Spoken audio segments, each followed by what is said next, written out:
Hey, what's up everybody? It is Kellen here from Start Your Systems, and welcome back to MXGP 2019, where today we're going to talk about the 2020 MXGP World Motocross Championship coming up in real life this weekend. First round at Matterley Basin in Great Britain. Why they chose Great Britain for the first round of the year in March, not sure. I mean, I guess it's the end of February into March.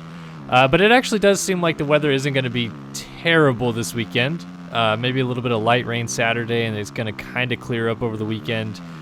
Hopefully it doesn't rain too much. But yeah, so in this video, what I'm going to do is ride my SYS Speedway track in MXGP 2019 and talk about the upcoming race. And then on Monday or Tuesday of next week, I will recap the MXGP of Great Britain. So this is like a season preview, and then that'll be a round one review next week. But I just didn't want to ride Matterley twice, so I decided to ride my track that I created a year ago at this point or so, or whatever it was. Nah, not a year ago. I guess maybe 6 months ago, 7 months ago. In the game and talk about the upcoming GP season. I'm so excited. I love GPs, as most people know. Watch every race, obviously get the pass and do all that business.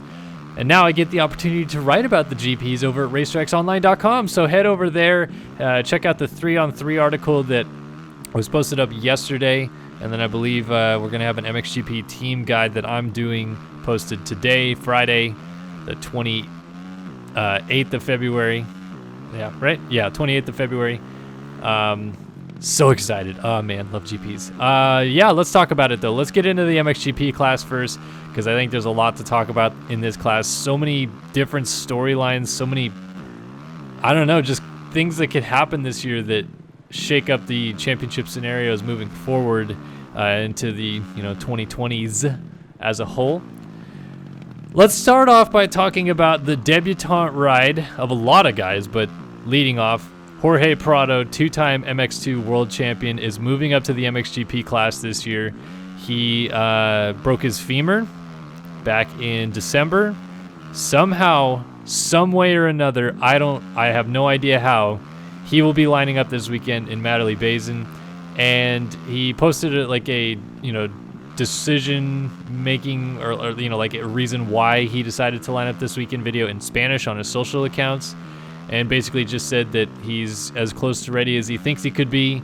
Probably isn't at full health or whatever, but he'll just go in and try to get as many points. And who knows, maybe he could be a threat for the world title if he's just in it these first couple rounds. I've seen that happen before, where guys just get points at these first couple rounds, and then when the attrition rate goes up, they take advantage of guys going out of the series, and then they start winning races down the stretch and become a world champion. So not a bad idea, because there's not really much to, I guess there is some to lose in this, because if he goes out there and re-injures his leg, he could lose a lot of the season instead of just some of the season if he came back fully healthy. But that's the risk that you run regardless. Like, he could injure his leg tomorrow tripping down the stairs. So I think it makes total sense that if he feels okay enough to actually line up this weekend, give it a go, because I mean, this is what they go to race for. Everybody wants to be in the MXGP World Championship for all 20 rounds of the series and not miss any round if they can. So Prado wants to do that, and I commend him for it. I don't think he's going to do all that well this weekend. He's probably had very little time on the bike. He's probably had very little training, so I think that he'll probably get tired more than anything. Honestly, a rain race could help him. I don't know how much it would, to be fair, just because he's a shorter guy anyway, so I wouldn't say, and he's from Spain, which is usually like dry, hard pack stuff that they grow up riding, so I wouldn't say he's an elite mud rider, but just for fitness-wise, it could help him a little bit. So I think that we're going to have to wait a couple rounds to really see true Prado showing up, but I think that he is definitely a guy that can win races this season. I think that they will come and go as Herlings has his on and off days, to be fair, though. I think that straight up, Herlings is the fastest guy in this class right now, and when he decides to be healthy and win races is when he wins races and wins the World Championship, but sometimes he crashes a lot, and that leaves him out of the series. So for Prado's sake, it is more of a case of just getting the best of Herlings on a bad day or if Herlings goes out with an injury, then yeah, Prado can absolutely be a guy that we have to look for as a potential like multi-time race winner. So excited to see Prado's debut, but we also have a myriad of rookies that are going to be making their debut in the MXGP class this weekend that I think are going to kind of fly under the radar and not be talked about all that much, but I actually think they'll make more waves than most people believe they will. Guys like Henry Jacoby, guys like Calvin Valander and Thomas Covington are making their debuts this weekend. Mitch Evans on the HRC Honda team. All these guys were MX2 last year, and now they're, for the most part, all on pretty good teams in the 450 class. I would say Jacoby seems like he has like the least, like not effort, but like kind of the more privateer effort of the bunch. Covington and Valander are on that Gebben Van Nistelrooy Yamaha team or whatever it's called. And then Jacoby's just getting some help, I think, from a German Yamaha team or something like that. But then obviously, you know, Prado's Red Bull KTM, Mitch Evans is Honda HRC. So, you know, these guys all have potential to do a lot of damage because we saw what they did when they raced each other the prior years. Covington raced a lot in the USA last year, and then moving back to Europe this year, I think is the right move for him. I just don't think he really, you know, fit in with the Supercross scene of things. I just think he was a little bit too tentative and scared of that. Unfortunately, it happens. I mean, people aren't always the best at Supercross and vice versa. So I think this is going to be better for Covington. And from what I hear, he's been looking really good on the Yamaha, and things are going well.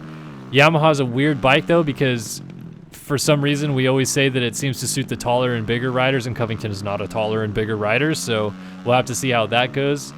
But yeah, I look for all of those rookies that I've mentioned to actually have some pretty good rides. You have like Adam Sterry, who's another rookie that probably could do some damage as well. Like you see the MXGP regulars and you're like, this group of talent is so elite, how can it get any better? Then we're throwing in 7 former factory MX2 riders onto the grid this weekend, and not all of them are on factory bikes this weekend, but still, that's a huge influx of talent to this series suddenly, and the depth of it just got that much gnarlier without really losing basically any talent from the series. So that's going to be kind of cool to watch. But let's talk about like championship contenders wise. I think it comes down to 3 gentlemen, myself personally speaking here. I think it's Herlings, Cairoli, or Geyser, just as it was last year. Geyser, the defending MXGP world champion. Cairoli and Herlings were both injured for a large portion of last year, so Geyser took advantage of that and picked up his 2nd world title. I think that even if Roman Febvre was there, Geyser still had the upper hand on him. So I don't think that I can say definitively that Febvre is going to jump on Kawasaki and be 2015 Roman Febvre immediately. Like, I feel like that's going to be kind of a learning process with the new team and the new bike and getting everything dialed in. And I would kind of say that from the preseason races that I've been able to watch, he hasn't looked like electrifying on the Kawasaki. He's now on the Monster Energy Kawasaki team, the French-based team there, with Clément Desalle as his teammate. So a couple French speakers kind of works out. But like, he changed numbers. He's number 3 now. I don't know. Like, I just don't see it being like a year where I'm like, yeah, I'm all aboard the Roman Febvre train because he's going to be, you know, just as elite as he was a few years ago. I really don't see that being the case. However, I think that can become a really strong relationship with time. And I think if Febvre has a solid first full season with this team, clicks off some wins down the stretch or something like that, then I absolutely would say going into the following year, I would put him back in that MXGP World Championship discussion. But right now, I'm still a little bit out on him. He crashes too much. He gets hurt too much. He's on a new bike, new team. Like, it's just too many factors stacked against him for me to be completely satisfied with Febvre at the moment. But who knows? He could surprise this weekend. So like I said, I think it's Geyser, Cairoli, Herlings for sure contending for this world title. But I really do think it comes down to, does Herlings get hurt or is he healthy the entire season? Even when he won the world title in 2019, or 2018, I should say, he was not healthy the whole season. Remember, he got hurt. He broke his collarbone and missed a round and then came back and won the round right after that. You know, things like that are going to happen with Herlings. Like, he wins a lot. He's really fast, but because he's really fast, he also hits the ground really hard. And he's gonna crash this year. He's at some point he's gonna hit the ground hard, and it's will he break or will he stay, in one piece and continue moving? Geyser's really good at that. He is Gumby. He hits the ground and flops all around and somehow bounces right back up more often than not. Hurling's not the case. It seems like Hurling's, when he has a weirdo moment or mistake or crash, ends up getting hurt more often than not. Like even last year, freaking re-breaking his foot when he fell on the parade lap and got landed on by Arminas Jasikonis. Like that stuff doesn't happen to other people, but Jeffrey Hurling's, it has been happening to him. So just like kind of a thing that you have to talk about with Hurling's every year is when will the injuries come, if they do come, and how bad will they be, and how long will they keep him out for? Because if he makes it the whole season, signed, sealed, delivered, Jeffrey Hurling's is your 2020 MXGP World Champion. I'm sorry, he's just better than everybody else right now. Cairoli, I think, was trying to keep up with that pace, and we saw where that got him. He was crashing a lot. Now he was crashing a lot trying to keep up with Tim Geyser. Cost him another world title this past year. And Geyser doesn't have an off button. Like, he just sends it all the time, 24/7. So when Hurling starts winning races, you're going to see Geyser riding way over his head and probably crash his brains out, which is going to result in more DNFs than not. And eventually he'll be well out of the championship discussion, and it'll just be about race wins and trying to knock Hurling's off of his A game for 1 week, but it doesn't matter because he has a huge points lead. So if history repeats itself, that's where I see it standing, but Hurling's is going to be really tough to beat. I hope Cairoli and Geyser prove me wrong, though. I really do hope that we have more of a fight and discussion about that moving forward. Talking about behind them and what could go on, obviously you have guys like Glenn Coldenhoff, who's going to be riding for a factory gas team now. It's still the standing construct team, but it's factory support from basically KTM, so that's good for Coldenhoff, winning races towards the end of the season last year, then winning at the Motocross of Nations. He's probably in a really good place right now, both mentally, physically, all the above. It sounds like he had a pretty strong offseason. He's obviously maybe got to kind of learn how new plastics feel in between him and what a red front fender looks like, but he's on a KTM, so he didn't really change brands. He's just on a different name of KTM because Gas is basically going to be a KTM. So I think Coldenhoff has the potential to come out and be like an immediate top 5 guy this year, which he's almost never been. And I think eventually that leads into race wins. But I think more or less we'll only see Coldenhoff picking up wins when the attrition rate starts getting a little bit more inflated. I don't think he just is going to straight up beat Jeffrey Hurling's and Antonio Cairoli and Tim Geyser just like every week. Like, that's not something I'll see. He'll win motos, I'm sure. And I think he definitely can win overalls, but I think that's more of a later in the season type of thing as he, develops into a groove. But I think he's going to be top 5 this week, personally speaking. I think he'll probably end up 4th or 5th. And it's going to be interesting to see Factory Gas make their debut this week, and kind of excited to see how that goes.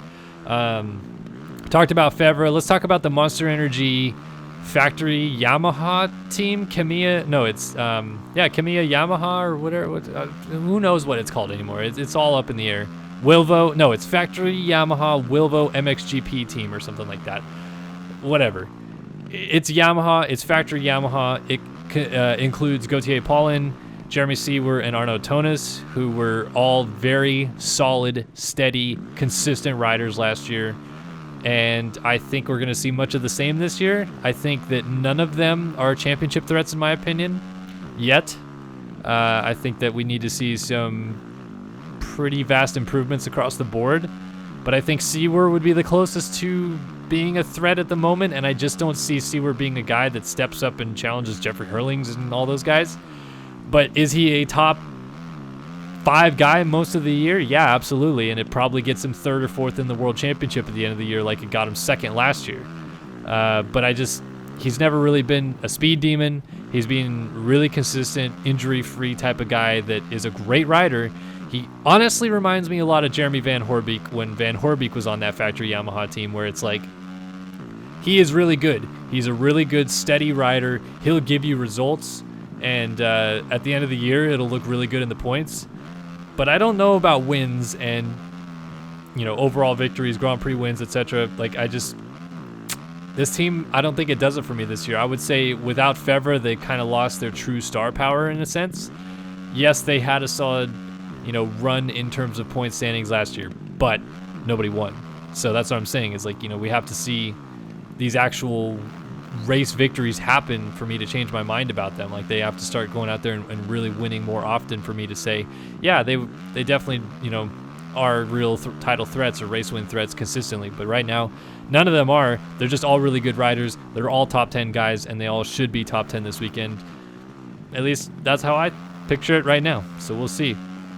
Talking about Jeremy Van Horebeek, who I briefly just touched on right there, he's back with the Honda Moto Blues SR team or whatever. Honda SR Moto Blues? Honda Moto Blues SR, something like that.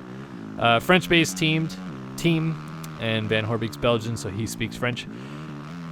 I think this is a good combo. I think that this is the right, situation for Van Horebeek to excel in. I think that the pressures at Yamaha were starting to weigh on him a little bit, where it was like so much expectation to perform that he would override himself a little bit. There's so little pressure with this team because it's like still almost a startup team. It was like a full-blown startup last year, but the fact that they've put so much, effort into Van Horebeek and basically put him as their marquee guy and not expected much out of him just gives Van Horebeek like a ton of confidence, I feel like, where he's just going to be like, this is a great situation to thrive in. He really did well last year before kind of crashing a little bit more in the midseason, and that really hurt his results later. But I don't know. I look to see Van Horebeek kind of start this year like he did last year, hovering around the podium at times, probably ending up somewhere in the 6 to 10 range more often than not, but still pretty good. And I think that's, a testament to that team and how well that they've been able to give a machine that performs for him, even though it's not a factory effort, So yeah, that's kind of MXGP class. I think I hit on most of everybody I want to talk about. I think of the rookies this weekend, I put it as being Evans is the first rookie. I'll put Jacoby second, Prado third, Covington fourth, Valandrin fifth, Sterry sixth, and Michele Chervelin is another rookie as well. I think he'll be the last of the rookies. So that's just a quick rookie update. But I think Hurlings wins this weekend. I think he goes 1-1. I'll put Geyser second on a 3-2, Cairoli third on a 2-3 or something like that. Just that's how I think it'll go. I think it's going to be a pretty straightforward weekend. These guys know Matterly Basin pretty well. So that's how I expect it to play out in the MXGP class. Let's talk about the MX2 World Championship, because I'm very excited for this class as well. Just as almost like deep and unpredictable as MXGP could be this year, MX2 is very similar in a sense. They, have this 23-year-old age limit that forces people out, which is why there are so many MXGP class rookies this year.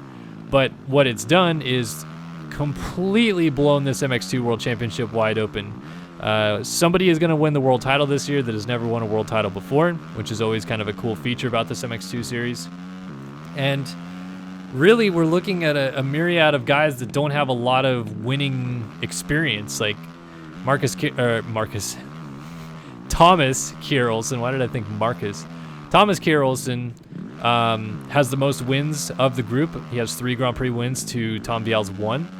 But everybody else behind that is winless, basically, in this division. They've, either won their local series, their EMX 250 crown, whatever you want to call it, but nobody has stepped up besides those 2 that I mentioned in MX2 yet. And I think that there's going to be a lot of people that will this year. I think there's going to be probably 5 to 6 Grand Prix winners this year would be my guess. And I wrote that I believe that the World Championship in MX2 this year comes down to 4 guys. Tom Vial, Red Bull KTM, Thomas Kjær-Olsen, Rockstar Energy Husqvarna, Jago Geertz, Monster Energy Kimiya Yamaha, whatever, 250, and Ben Watson, his teammate, Monster Energy Kimiya Yamaha. I think that those are the 4 guys that have the most legitimate shot at a world championship this year. And I think that if any 4 of them end up winning it, I wouldn't be too surprised. But I really do feel like it comes down to more Vial Olsen. And we'll have to see after a couple rounds whether that proves to be true or not. But past experiences, you would think Red Bull KTM and Rockstar Husky have this thing more figured out. So I'm going to pick those 2 as my title favorites. Between the 2, I can't pick one. Thomas Kjær Olsen is so good, but he's so oddly inconsistent. Like, he's consistent, but he's consistent like in the wrong ways, where like he consistently gets worse as the season goes on.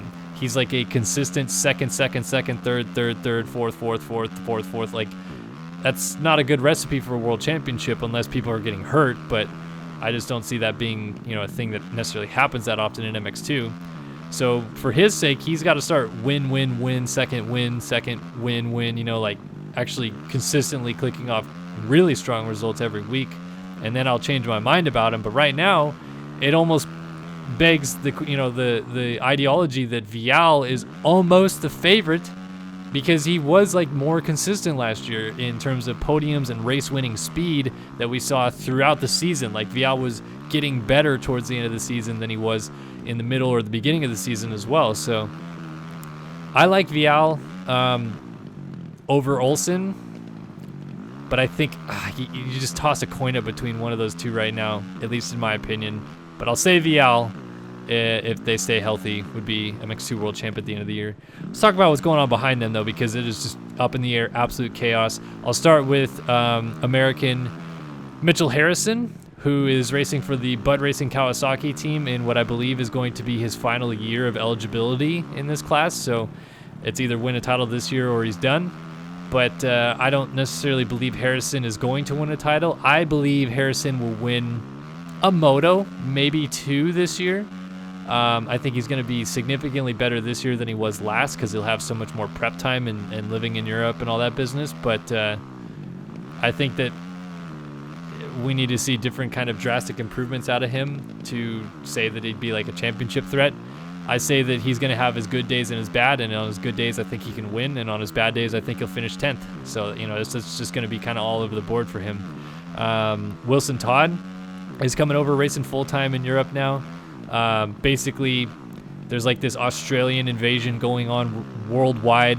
Mitch Evans came over, proved his worth in GPs. Now he has a factory 450 ride. Here comes Wilson Todd. Here comes Nathan Crawford in the GPs. And then, of course, like we have the Lawrence brothers and Luke Clout and Aaron Tanti and Jay Wilson and all these guys racing in the U.S. And, yeah, the Aussies are just taking over, folks. They're coming in hot. And I think Wilson Todd is going to be another, kind of like stepping stone that Australians can use as like, well, remember when Wilson Todd was a 5th place guy every week in the GPs? Yeah, that's something that you can get if you went to the Australian Nationals and picked a guy out of the crowd there, basically. Like, not that Wilson Todd's a guy out of the crowd. He's a fantastic rider, but you get the point. Like, they can start, prodding talent out of Australia a little bit and really using it to their advantage in the GPs and the US side. But the GP side, we're obviously seeing this influx happen more recently with, Evans, Todd, and Nathan Crawford coming over. So I look for Todd to be, this weekend I say 6 to 10. I think moving forward he can be 3 to 5. I think probably not going to pick up a win this year, but I think he'll be good. And definitely add some flavor to the series, which I like. A little bit of Australians never hurt anybody, right? So that's going to be good to see. Let's talk about Rene Hofer, who is going to be the second rider at Red Bull KTM. I have big expectations for Rene Hofer. I was super, super reserved on Tom Vial last year because I was like, this kid is so unproven. Like, I can't believe that they decided to go with him when there were other options available. But they did, and it worked, and it is really working, I think.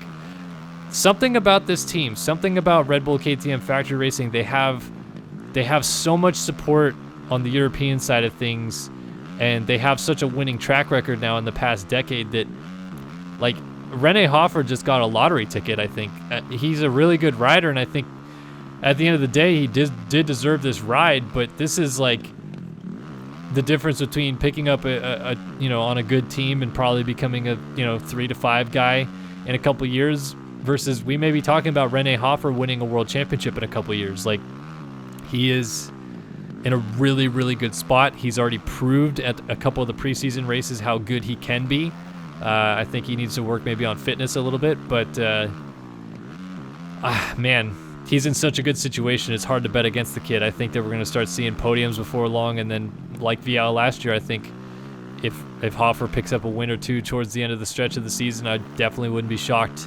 And then I think we go into next year saying yeah, Rene Hofer, he's probably going to be a guy that wins a lot of races and maybe contends for the title. But this year, I think it's a learning year. He'll learn.